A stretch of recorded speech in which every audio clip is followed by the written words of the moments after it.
महत्त्वाचा आहे, आपल्या गावासाठी असेल, आपल्या टीमसाठी असेल. प्रत्येक खेळाडू हा गावाच्या नावासाठी नेहमीच खेळताना आपण मैदानावर पाहतो. कारण जिगर ट्रॉफी जर आज चालू आहे तर आजच्या सत्रामध्ये कोणती टीम टॉप 4 मध्ये गेली तर आपण त्या टीमचं नाव घेण्यापेक्षा त्यांच्या गावाचं नाव घेतो की या गावची टीम सुपर 4 मध्ये क्वालिफाय झाली, त्याच्याने आपलं गावाचं पण नाव क्रिकेटच्या पटलावर येतो.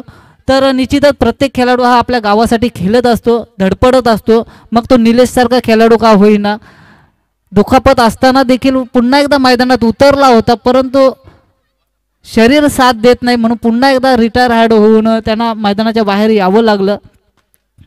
बॅड लक म्हणेन मी रावा संघाचे या ठिकाणी. अक्षरशः फायटिंग स्पिरिट होता त्यांच्यामध्ये, ती ऊर्जा देखील होती सामना जिंकण्याची. आपण आता सामन्याकडे वळतोय जिथे सामना रंगतोय. दुर्शत विपक्ष खारपाले या दोन संघादरम्यान ही लढत होणार आहे. दुर्शत संघाची सलामीची जोडी मैदानात दाखल झालेली आहे. राजेश आणि श्रीकांत यांच्या स्वरूपात आणि गोलंदाजी मार्कवर गोलंदाज असणार आहे संतोष. निश्चितच हा देखील एक टफ फाईट सामना पाहायला मिळेल, कारण जर एवढ्या टीमना हरवून जर एखादा संघ क्वार्टर फायनल पर्यंत पोहोचत असतील तर दोन्ही संघ तुल्यबल्लेच असणार आहेत, याच्यात काहीच प्रश्न नाही आहे. तर हा देखील हाय व्होल्टेज सामना आपल्याला पाहायला मिळेल. या ठिकाणी क्षेत्ररक्षणाची या ठिकाणी काहीशी व्यूहरचना केली जाते गोलंदाजाच्या माध्यमातून आणि फलंदाजाच्या माध्यमातून देखील व्यूहरचना हेरली जात आहे. आणि गोलंदाजी मार्कवर गोलंदाज पंचांना विनंती करतो की सामना स्पीडअप करायचा आहे, कारण धोक्याचं वातावरण वाढलेलं आहे या ठिकाणी. आणि नंतरच्या इनिंगमध्ये देखील पंचांचा इशारा येतोय, लेट्स प्ले होतोय हा सामना. या ठिकाणी गोलंदाजी मार्कवर संतोष, फलंदाजी मार्कवर श्रीकांत. डावखुऱ्या हाताचा फलंदाज पहिल्यांदा सफल होतोय. या ठिकाणी सुरेख चेंडू म्हणावा लागेल श्रीकांत यांच्या संतोष यांच्या माध्यमातून, कारण चेंडू फेकण्याच्या अगोदर जर आपण सफल होत असो त्यावेळी गोलंदाजाला समजतो की आता चेंडू कुठे टाकायचा आहे, परंतु ज्यावेळी चेंडू टाकण्याची वेळ असते आणि त्यावेळी सफल होतो त्यावेळी गोलंदाजाच्या डोक्यात पण विचार येत नाही आहे, परंतु या ठिकाणी अगोदर सफल केलं जातोय आणि त्याचा पुरेपूर विचार गोलंदाज करतो. या ठिकाणी काऊ कॉर्नरच्या रिजन मध्ये चेंडूला खेळला जातोय, चेंडू जाईल सीमारेषा पार, चौकार. टीजे मास्टरला देखील या ठिकाणी संधी दिली जाईल.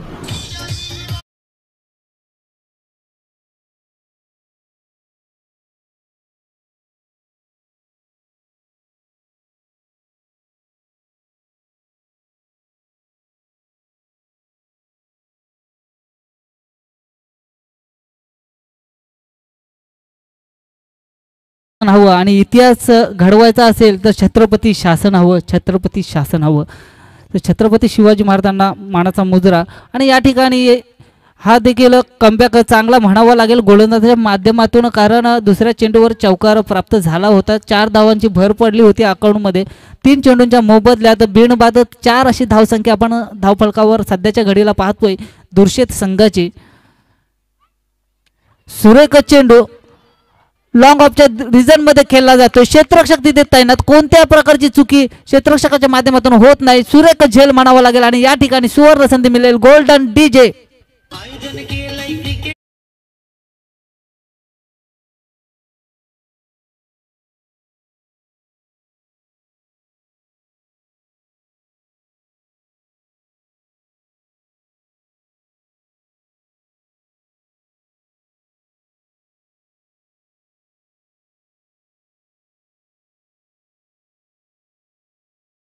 प्राप्त झाला असता तो शॉर्ट सिलेक्शन आपण पाहिला लॉंग ऑफच्या रिजन मध्ये, जिथे क्षेत्ररक्षक तैनात होता त्या रिजन मध्ये श्रीकांत यांच्या माध्यमातून खेळला गेला आणि या ठिकाणी माघारी परतावं लागलं श्रीकांत या फलंदाजाला.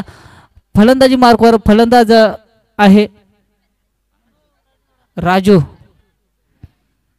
गोलंदाजी मार्कवर गोलंदाज पुन्हा एकदा संतोष. आतापर्यंत 4 चेंडूंचा खेळ झालाय, 4 चेंडू मागे 1 गडी बाद, 4 अशी धावसंख्या धावफलकावर दुर्शेत संघाची पाहतोय.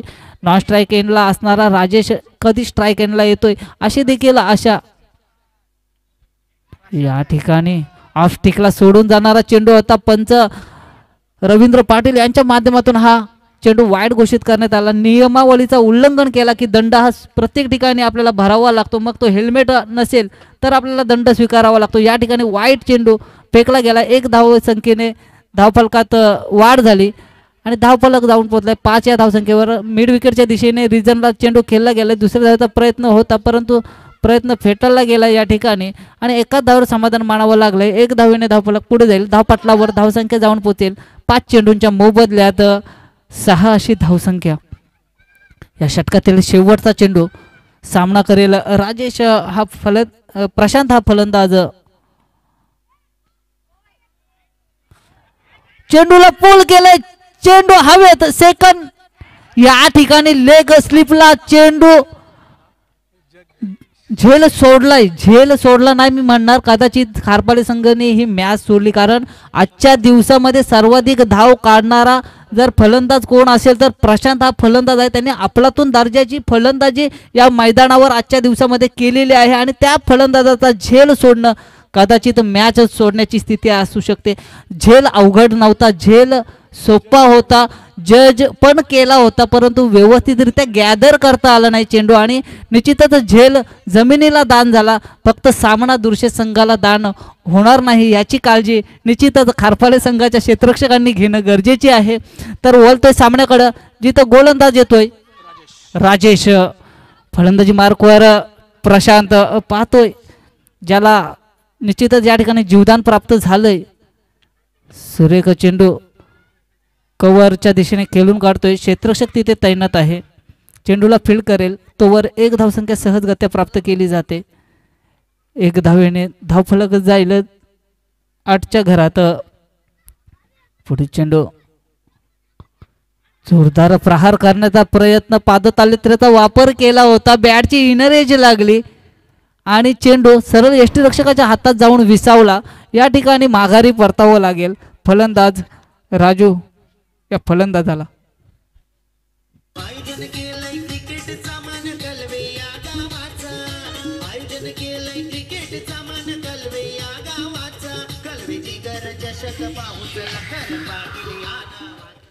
मला असं वाटतं की नॉस्ट्राईक एंडला असणारा आपला जो फलंदाज आहे जो ज्यांनी आजचा दिवस त्याचा आहे त्या फलंदाजाला स्ट्राईकवर आणणं गरजेचं आहे.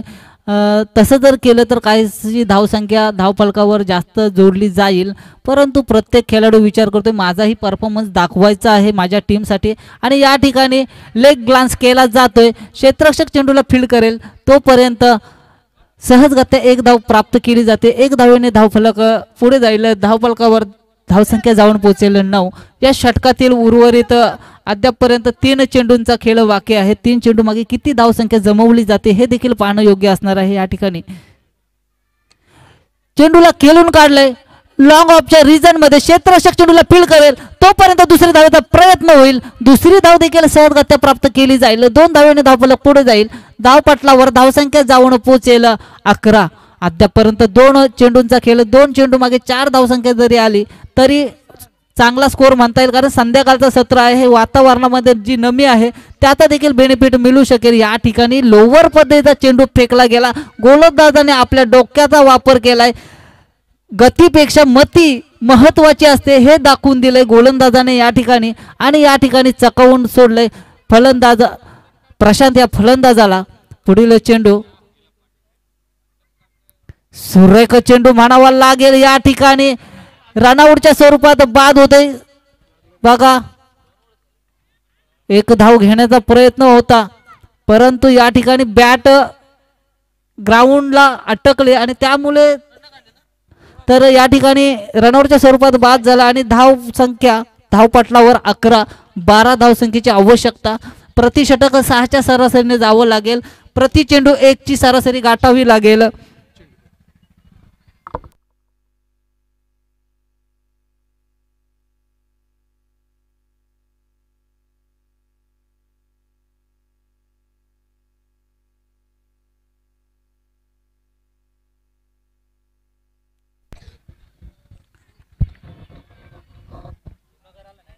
जुना आहेत माहिती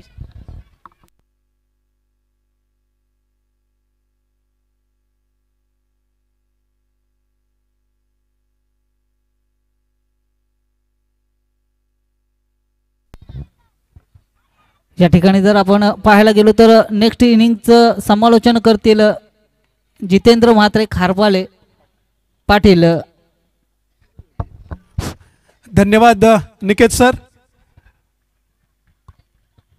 खारपाले संघाकडनं सलामीची जोडी येते ती पुन्हा एकदा विजय आणि दिनेश ही आज सातत्यपूर्ण यशस्वी कामगिरी करत असताना यावेळेस मला वाटतं थोडासा बदल केला आहे. अगर राजेशला थोडंसं खाली ठेवलं आणि विजयला प्रमोट केलेलं दिसतंय कारण शेवटची इनिंग आहे.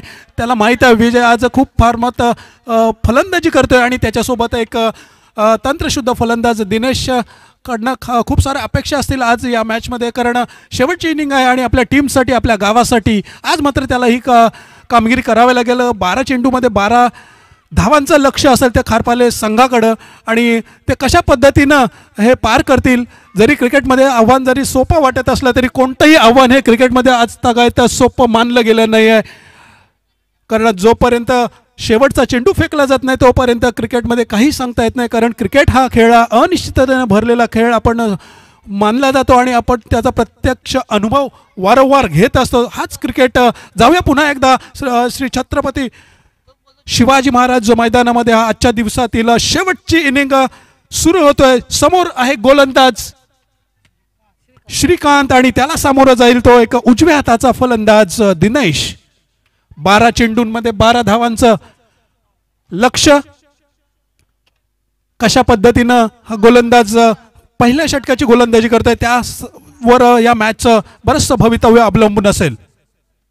पहिला चेंडू हलक्या हाताने ढकलून दिला. एक डिफेन्सिव्ह सुरुवात असं म्हणू शकतो आपण दिनेशकडनं कारण दिनेश हा पहिल्या चेंडूला कधीच मोठा फटका मारत नाही आहे. आज तागायता आपण त्यांना क्रिकेट खेळताना बघतो एक थोडीशी सावध सुरुवात असते परंतु त्याच्यानंतर मात्र थोडंसं आक्रमक क्रिकेट त्याच्याकडनं पाहायला मिळतं. पण यावेळेस मात्र आजच्या दिवसभरातल्या खारपालेकडनं जो उत्तम परफॉर्मिंग करतोय तो विजय मात्र मग अष्टपैलू कामगिरी त्याच्या आज परफॉर्मन्समधून दिसून आली. मग ती गोलंदाजी असो किंवा फलंदाजीमध्ये जास्त चुणूक आज मात्र विजयने दाखवली. त्यातला स्क्वेअर कटचा फटका त्याचा तर देखणा होता याच्या अगोदरच्या मॅचमध्ये. जाऊया पुन्हा एकदा श्रीकांत यांच्या गोलंदाजीकडं. यावेळेस पुन्हा एकदा बॅकफुटला जाऊन थोडासा कट करण्याचा प्रयत्न केला. चेंडू जातोय डीप एक्स्ट्रा कव्हरच्या दिशेने जोपर्यंत फिल्डर तिथं तैनात होईल तिसरी धावाचा प्रयत्न जरूर होतोय आणि यशस्वीरित्या 3 धावा कंप्लीट केल्या. तर चांगलं रनिंग बिटवीन द विकेट या 2 फलंदाजांकडनं पाहायला मिळतंय आणि धावसंख्या जाऊन पोहोचते ती 4 या धावसंख्येला स्पर्श करतोय. 12 धावांचं टार्गेट. पहिलं षटक प्रगतीपथावर असताना 4 धावसंख्या बोर्डवर लागलेले आहे. पुन्हा एकदा स्ट्राईकवर आहे दिनेश. समोर आहे गोलंदाज श्रीकांत.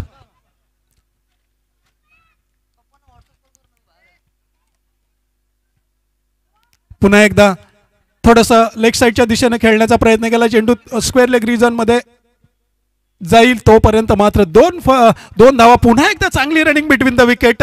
बघा इथं सर निकेत सर जर विचार करायला गेला तर चांगली रनिंग बिटवीन द विकेट हे प्रेशर ते मात्र कन्वर्ट करता येते दूरशेत संघावर कारण जिथे 1 धाव होत होती तिथं मात्र दुसरी धावेमध्ये रूपांतर करतायत आणि याचा फायदा मात्र खारपाले संघाला होतोय. निश्चित हे दोन्ही फलंदाज रनिंग बिटवीनमध्ये चांगली कामगिरी करतात ॲज वेल ॲज त्यांचं बॅटिंगचा परफॉर्मन्स बघितला तर खूप चांगली गोलंदाजी माफ करा फलंदाजी.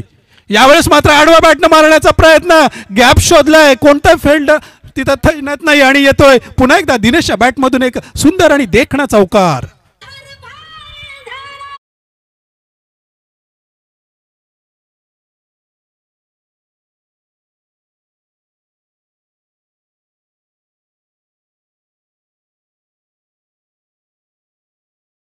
देखणा चौकार दिनेशच्या बॅटमधून पाहायला मिळाला. श्रीकांत यांच्या षटकातील पुढचा चेंडू. यावेळेस मात्र जागेवरून चेंडूला जज केलंय. चेंडू क्षेत्ररक्षकाच्या हातात होता परंतु तिथं मात्र प्रशांत सारखे एक क्षेत्ररक्षक असताना सुद्धा मात्र झेल सुटला आणि एका धावेने धावपालक पुन्हा एकदा हलता राहतोय आणि धावसंख्या जाऊन पोहोचते ती 11 या धावसंख्येवर. केवळ एका धावेची आवश्यकता. श्रीकांत यांच्या षटकातील पुढचा चेंडू. यावेळेस पुन्हा एकदा तसाच बॅकफुटला जाऊन पंच करण्याचा प्रयत्न केला. सेम फिल्डर सेम क्षेत्रक्षणातली चूक आणि याचबरोबर मॅचमध्ये पण फिनिश केलं आहे आणि एकाच षटकामध्ये हा सामना संपवला. तो 40+ क्रिकेट खारपाले या संघानं अभिनंदन खारपाले संघाचं आणि दुर्शत संघाचं सुद्धा. कारण ज्या पद्धतीनं खरं तर फायटिंग व्हायला होती तशी दिसली नाही. कारण या षटकामध्ये जर 4 ते 5 धावा दिल्या असतात तर नक्कीच या सामन्याचं कदाचित चित्र शेवटच्या चेंडूपर्यंत गेलं असतं. तसं पाहायला मिळालं.